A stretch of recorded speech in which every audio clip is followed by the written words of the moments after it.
नमस्कार मित्रांनो, स्वागत आहे तुमचं सर्वांचं आमच्या आजच्या या ब्लॉगमध्ये. दत्त जयंतीचा हा ब्लॉग. मंदिरावर भंडाऱ्याची तयारी सुरू आहे आणि आम्ही तिघ जण, मामा, मी आणि दादा आलोय केटी बंधाऱ्यावर. इथे काही पाणी नाही जास्त, तरी बऱ्यापैकी पाणी आहे यावेळेस. नाही तर दरवेळेस आपण येतो तर एवढं नसतं ना पाणी.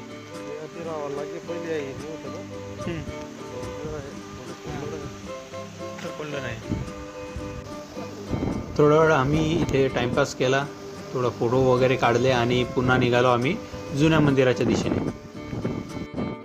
तर मित्रांनो, आम्ही निघालो आहोत आता जुन्या मंदिराच्या दिशेने. जुनं मंदिर इथून नव्या मंदिरापासून 4 ते 5 किलोमीटर दूर आहे. तर आम्ही चाललो आहे गाडी घेऊन. लहान असताना आम्ही या रस्त्याने सायकलवर जायचो आजोबांसोबत. आत्ता तरी रस्ता खूप चांगला बनवलेला आहे. आधी तर एकदम दगडांचा रस्ता होता.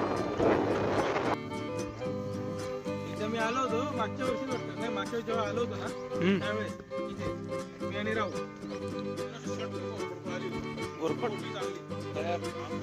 गोरपडच होती का मुंगूस होता हे जुनं मंदिर. हे याला कलर नाही, सर्वात जुनं मंदिर, पहिलं मंदिर. जुन्या दत्त मंदिरावर येऊन आम्हाला आमचं बालपण आठवलं. दिवा लावेल आहे तिथे.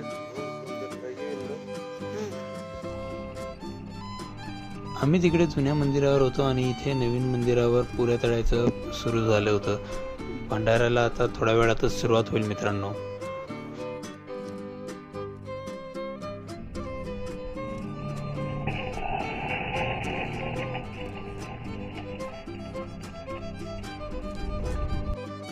नाही मी नाही गेलो, मार्ट बाईकवर चालले नाही, ते पूर्ण घेऊन गेले. आणि मित्रांनो, तुम्ही बघू शकता पहिली पंगत बसली आहे. गावातील सर्व भक्त मंडळी दर्शनाला मंदिरावर आली होती आणि भंडाराचा लाभ घेत होते. आम्ही सुद्धा थोड्या वेळात जेवायला बसलो आणि सर्व कार्यक्रम संपन्न करून आम्ही निघालो. मित्रमंडळी, आम्ही आलो आता आमच्या इथल्या जुन्या दत्त मंदिरावर. आजी आहे. चला आजी, आता ते जाशील देखील ना, मग चला ना.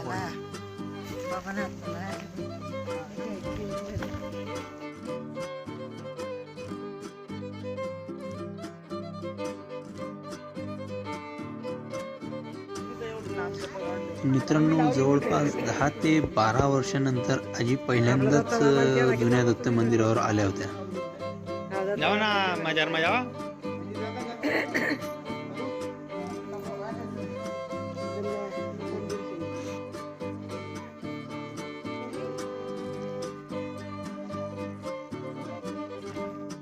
चला.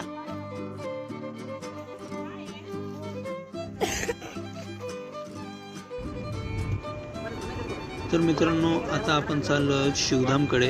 आम्ही मामांच्या गाडीत आहे आणि आमची गाडी मागून येते. बाकी अर्धी लोक त्या गाडीत, अर्धी लोक ह्या गाडीमध्ये आहेत.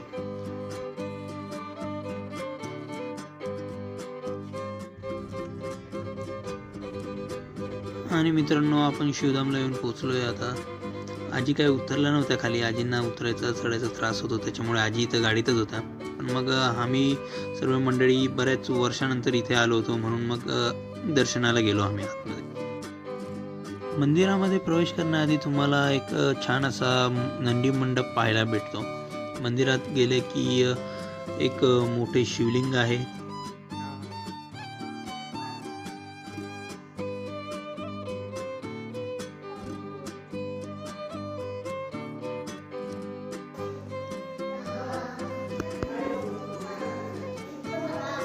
इथे राधाकृष्णाचं मंदिर आहे. इथे सीताराम लक्ष्मण भगवानचं, आणि इथे आपले स्वामी समर्थांचं आहे. खाली लक्ष्मीनारायण आहेत. लक्ष्मीनारायणची मूर्ती आहे खाली, आणि वरती महादेव.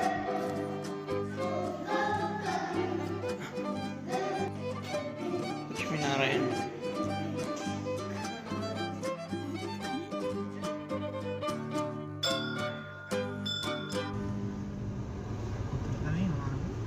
सर रोमी गाडी चालवताना.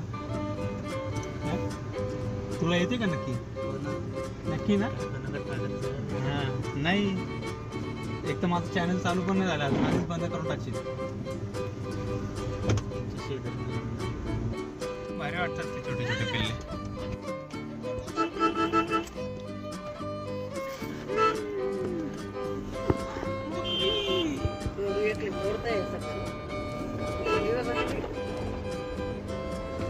मावळत्या सूर्याला नमस्कार करून आम्ही निघालो सिद्धा हिवरखेड्याला.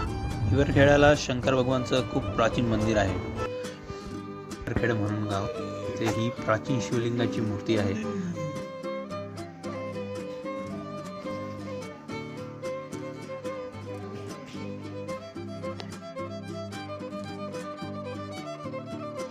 तर मित्रांनो, आता आपण सीधा जाऊयात घरी, कारण की आज आहे मामांचा वाढदिवस आणि आज आपल्याला घरी जाऊन केक कटिंग करायचं आहे.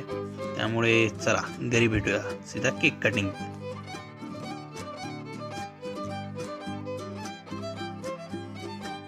इथपर्यंत ब्लॉग पाहण्यासाठी धन्यवाद मित्रांनो. लाईक करा, शेअर करा आणि सबस्क्राईब करायला विसरू नका. बाय.